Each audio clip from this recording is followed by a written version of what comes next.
We go live in 5, 4, 3, 2. Smash him up, crack that fool. Quarterback crack, yo, sack that fool. Hit him, hit him, hit him, hit him, hit him, hit him, hit him, hit him, hit him, hit him, hit him, hit him, hit him, hit him, hit him. Smash him up, watch that move.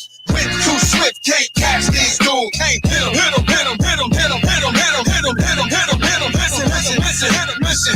It's Eagles talk, let's talk Eagles.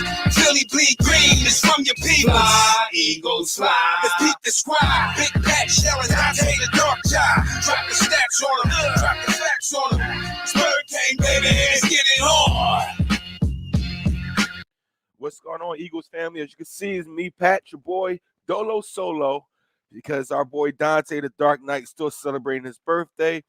Our co-host, Michelle, she's doing big things, so she's out today. It's just me, myself, and our Eagles family. Let's go. Welcome to Eagles Talk by Eagles fans, for Eagles fans. I'm your host today for this pregame show to get us hyped up for this game against the Las Vegas Raiders. My name is Pat. Of course, you know who I am. You know what I like to do. But out there, I'm with you guys today. We got a hard-fought game that's about to happen in the next half hour, and we're going to need some energy from the guys that's in this chat room, from the people out there in Vegas, and from you. Make sure you share this show. I'm solo today, so I'm going to be doing everything Dante's be doing while talking at the same time. I don't know how he does it. You know, it's a big effort, but I'm definitely need your assistance today with some of these chats, with some of these great ideas that you guys always talk about.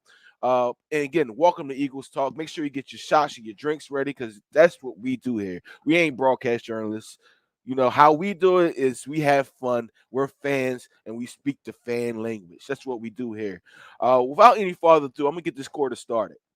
You're now listening to the And right now, I'm finishing up on my Terramana tequila. It was a rough night, but I think I can make it through this one. Let me know what you're drinking out there. Yeah, that's it. That's all I got. Let me know what you're drinking out there.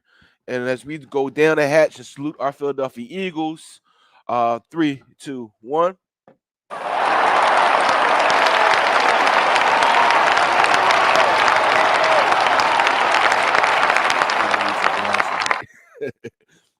Let's go to a couple of these comments. Tony Byrne, Vegas, baby. Yes. I wanted to go to Vegas. Definitely want to make the trip out to Vegas, but that didn't happen. This is going to be an outstanding game, and we are in Vegas, and it's actually an Eagles takeover in Vegas. You should see some of the postings from these Eagles fans, these different Eagles groups, about how many Eagles fans are actually in Vegas right now. It's almost probably going to be a home game. Jermaine, what's up, Eagles family? Let's go. Nelson, let's go. Roger, yes. John D. Batista, South Carolina Bird Game checking in. Let's go. Malik Lucas, need this win today. Yes, this we definitely need this win today, and we need to come out there and execute the game plan. They have some players that are out. Their dynamic tight end is out. I will go through the inactives in a second. Drexel. Hello, everyone. Richard Layton. What's up, Eagles family? Repping Greensville, South Carolina. Hey, man, it's a lot of South Carolina gang in here. I got to get down to South Carolina. It's my family down there. If we can play all 4 quarters the way we do the fourth, we should be good. Let us pray. Amen about that. Donovan. What's up, Eagles fam? Norfolk VA representing Bird Gang. Yes, sir. Sunema, please let him run the ball successfully today. Just run the ball. Let's actually have a play called as a run today. How about that? Pamela, hey, can you get the game here in Murray Beach, South Carolina? There's some Eagles talk, Eagles groups that there's some Eagles groups that actually broadcast the game, so you probably will see it and hear about what they're broadcasting and stuff like that. Richard Marin said, "Yo." Richard Jameson and Archer. Hey, listen, I'm drinking the water right now. No, it's just 1 or 2 shots and I'm done. But let me go through the inactives real fast for you guys. For the Philadelphia Eagles, It's kind of huge. The Las Vegas Raiders inactives are tight end Darren Waller. Their main one of their main weapons. Uh, Quarterback Nathan Peterman, cornerback Amik Robertson, running back Peyton Barber, defensive end Malcolm Conch, offensive tackle Jackson Barton. For our Philadelphia Eagles, safety Anthony Harris, who has a weird injury. He has injuries to both hands, uh, and a groin injury. You can make up the memes for that. Offensive guard Jack Anderson, third string quarterback Garner Minshew, defensive tackle Marlon Tulupapu, offensive guard Sewell Oprah, cornerback Tay Godwin. We just acquired him from Arizona with the trade to Zach Ertz. Cornerback Mac McClain. That's our inactives for the Philadelphia Eagles. With that being said, one of their main weapons are down. Their tight end Waller is out. The football guys has looked down upon us and say, you know what? We're gonna try to make this game a little bit easy for us. We can't come in there cocky because one of their main weapons are down because they still got deep threats in Henry Ruggs the third and Zay Jones can definitely get downfield. Brian Edwards is a big body receiver, but we still got to go out there and ball. Let's see. Yes, has shown us favor. Get some more comments. Sirianni doesn't run the ball today. He should be run out of town. I kind of agree with that because today it should be a game where we go ahead and lean on our running game. Lean if your offense is going to be an RPO type offense, which this offense is apparently it is. We need to go out there and lean on our run. Lean on a run. Take some aspects from the Baltimore Ravens, from the Tennessee Titans, how they lean on a run to open up the pass game. This has to be a feature today. This is an opportunity for us to get closer to 500 to actually understand that, you know what, these rookie coaches have learned in the past that not running the ball puts them in the hole. If you don't run the ball, you're already in the hole. You got to come out there, establish that you're a physical team, and it's going to be a physical fight today. If you don't do that, we will definitely going to lose this game. Trey, we need this win. We need this win. We need to win this game. Yes, we need this W. Period. I just said the same thing. Yes. Let's see. Let me see. Go some more comments. We listen. That's the overall consensus. This is a must-win game. For this coaching staff to get better than it was yesterday, a week after, the month after, you need to take each week one game at a time. But this game is a stepping stone of is this rookie coaching staff actually paying attention to what they need to be successful. You need to learn from your mistakes. And your mistakes in the past have been you're not putting together a balanced offense and relying on a second-year quarterback to actually win the game with his arm and relying on these rookie receivers to actually get open. I understand there may be calls to bench Jalen Hurts, but at the same time, the offensive coordinator, the offensive play card is not putting him in the best position possible. By having him drop back 40 times a game, you're not actually setting up this quarterback to be successful in this. Goes some comments. RPO doesn't work if there's no threat. Exactly. So if you're not a threat to run the game, run the ball, there is no reason why I will bite on the RPO. I will go after the quarterback every single time. I stated last week when you looked at that game and you saw the first play of the game, it was an RPO.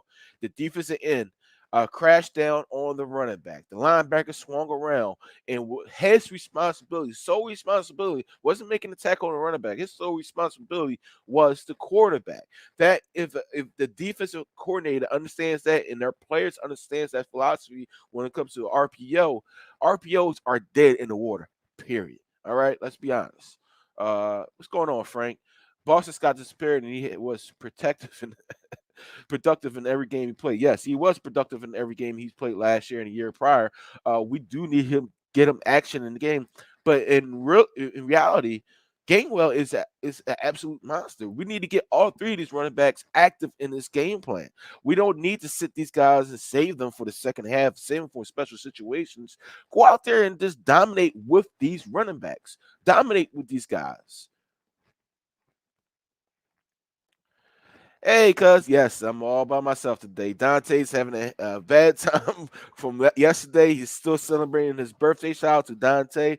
Nichelle, my co-host, she's about to do some big things. She's getting ready for the NCAA award show in New Jersey, so she's going to be a little busy. Pamela, what? No, Hurts has some good stats, and he needs to set him up to be amazing as a rookie. Y'all all down on Hurts. Better down. The entire team is a team. Oh, okay. You're a Sooners fan. Look, I went back and looked at Jalen Hurts tape before the beginning of the season when he was with Oklahoma, and Lincoln Riley was able to put in an offense that actually was conducive to his style.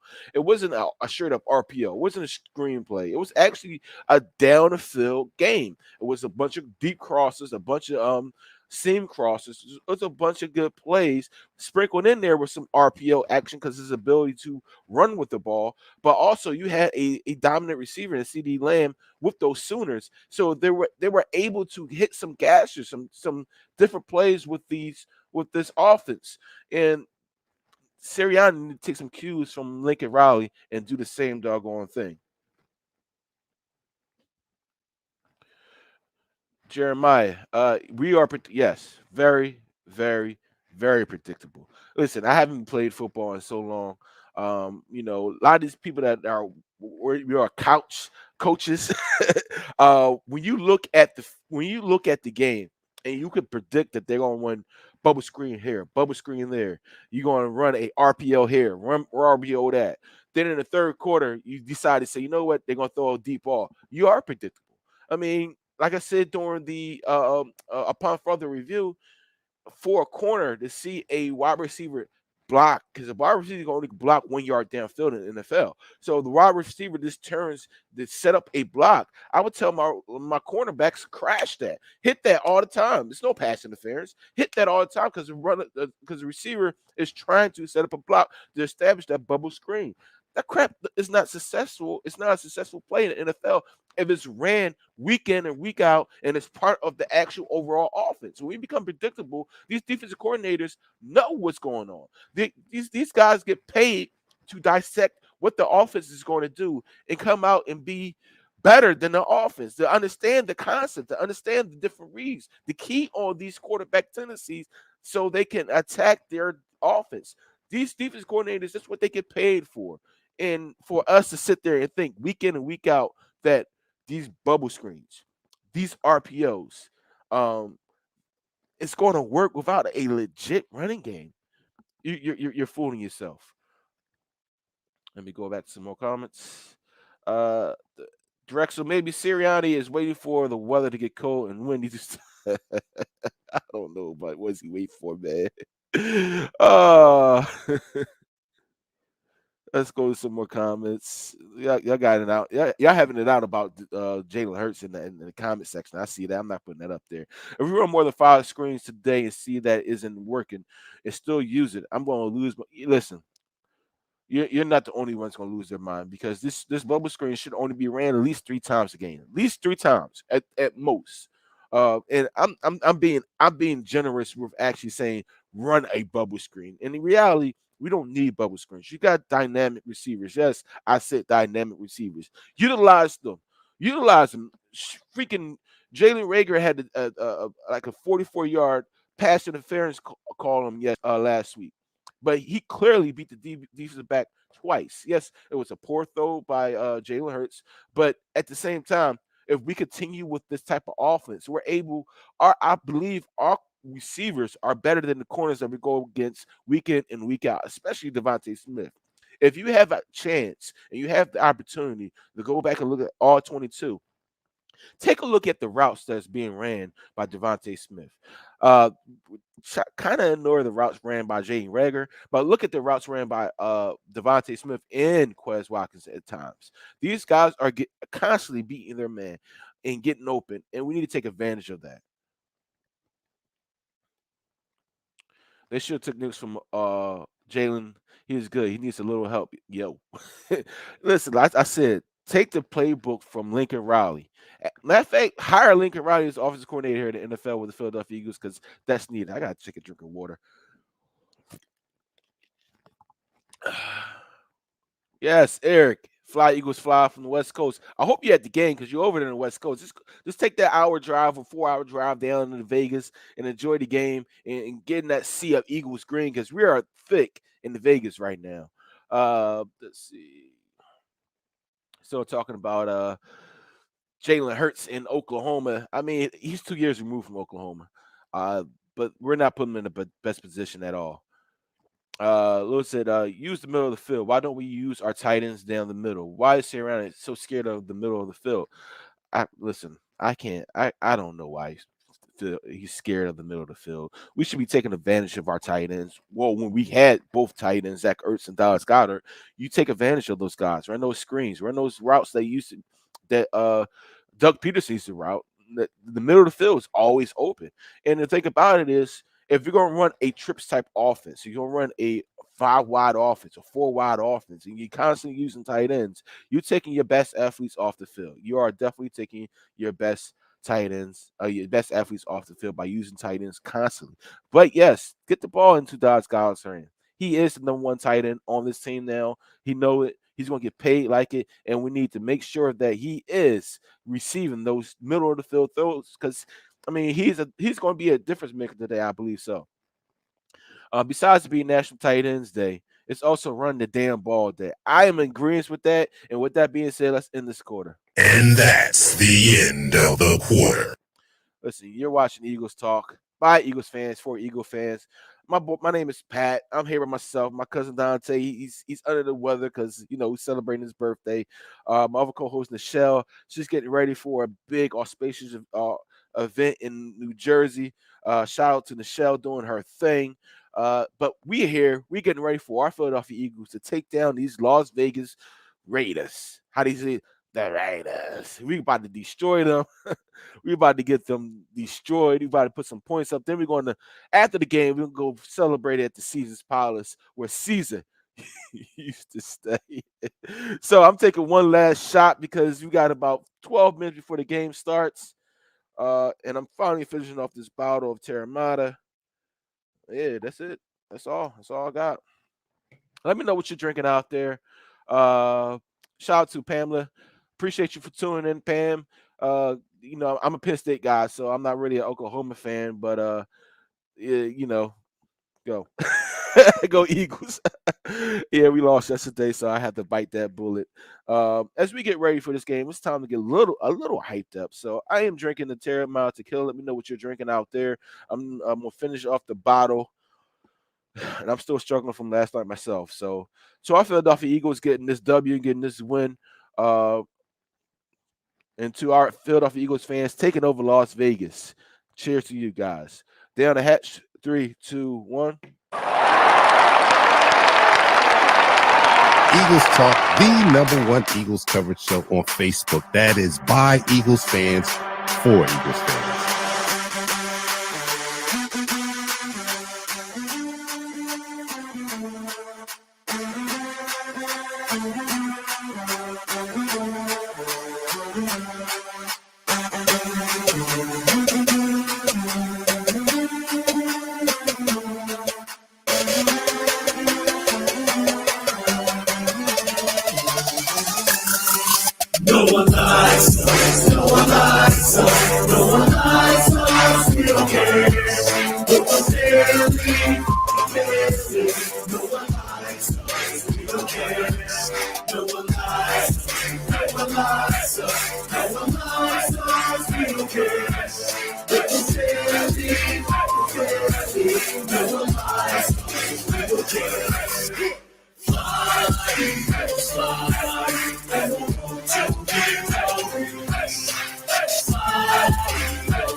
You're now listening to the fourth quarter.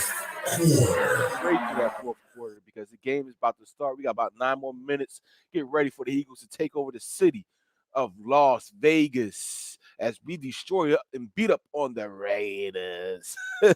I like to say that. Yes, I'm holding down solo today.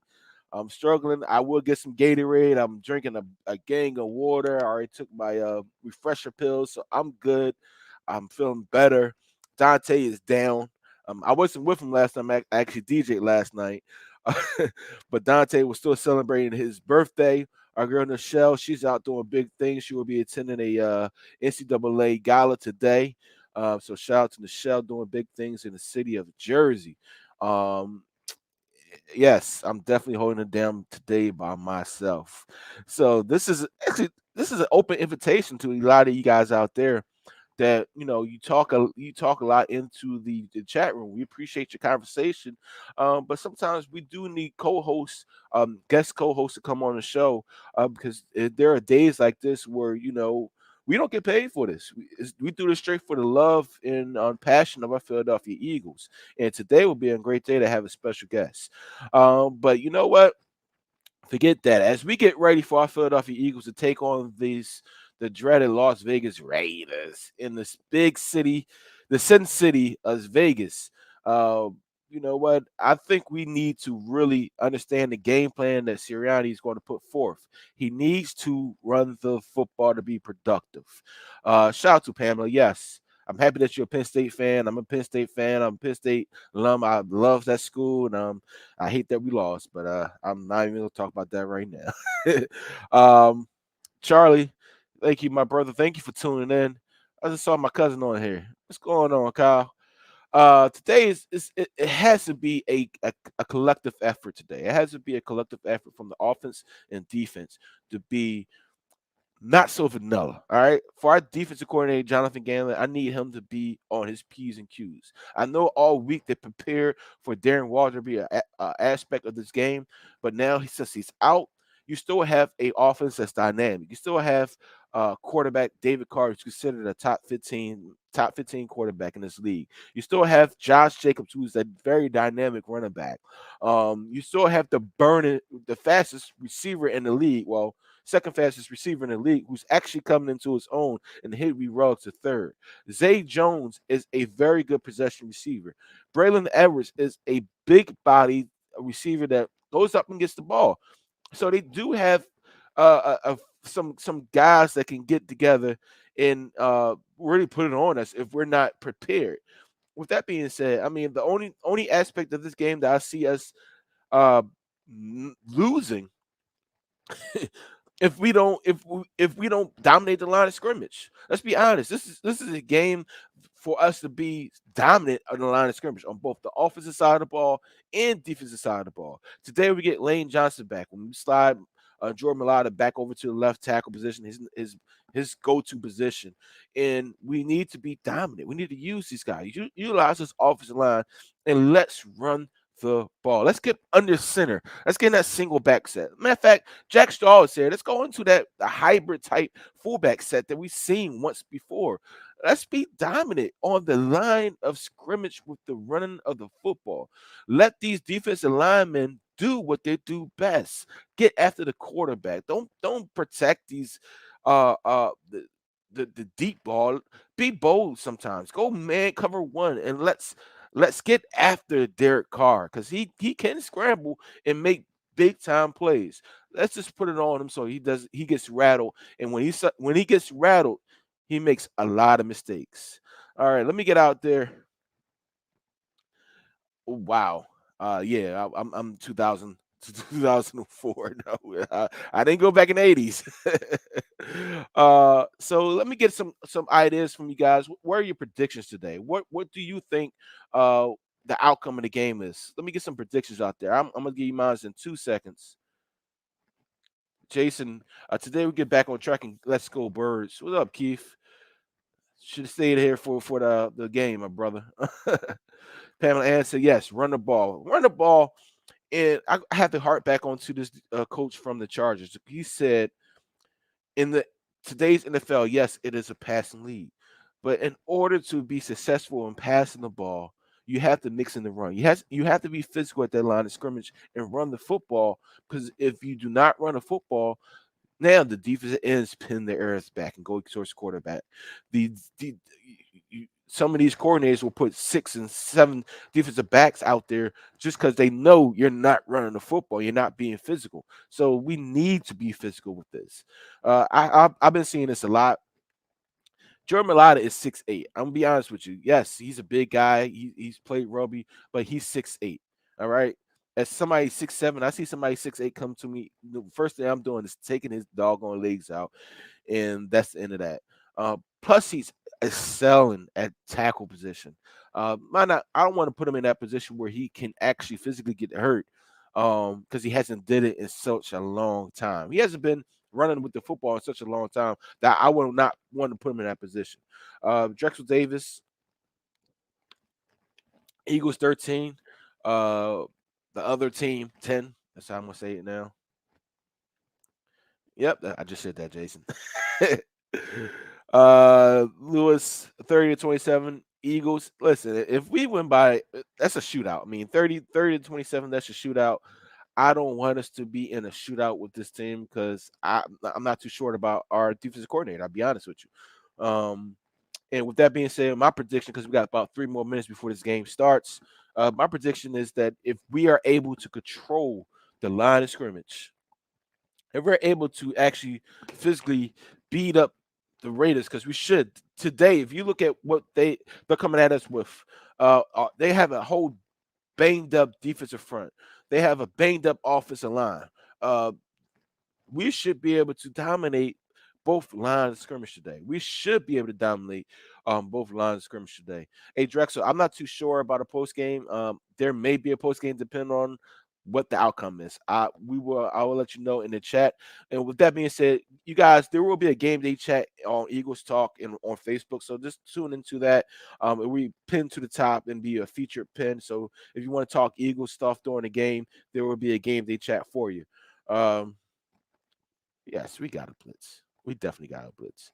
But again, going back to the game, the outcome of the game, if we're able to dominate the line of scrimmage, we're able to let our running backs run the freaking ball and be running backs in this game, I think we can win this game going away.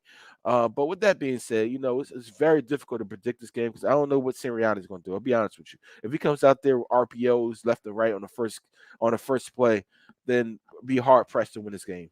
But if we're able to dominate the line of scrimmage, I believe we win this game going away handily, with more points than them. So from Eagles Talk, we're getting you guys ready for the game. We got a minute before it starts. Make sure you tune back into us because I probably will have a post game show depending on what time it is. But I will let you guys know. So from myself, Dante the Dark Knight in his absence, and Michelle in her absence, my name is Pat Salem. This is Eagles Talk. We appreciate y'all. Fly Eagles fly, and let's get this W today. Yeah. We go live in 5, 4, 3, 2. Smash him up, crack that fool. Quarterback whack, yo, sack that fool. Hit him, hit him, hit him, hit him, hit him, hit him, hit him, hit him, hit him, hit him, hit him, hit him, hit him, hit him, hit him. Smash him up, watch that move. Wind too swift, can't catch these dudes. Hit him, hit him.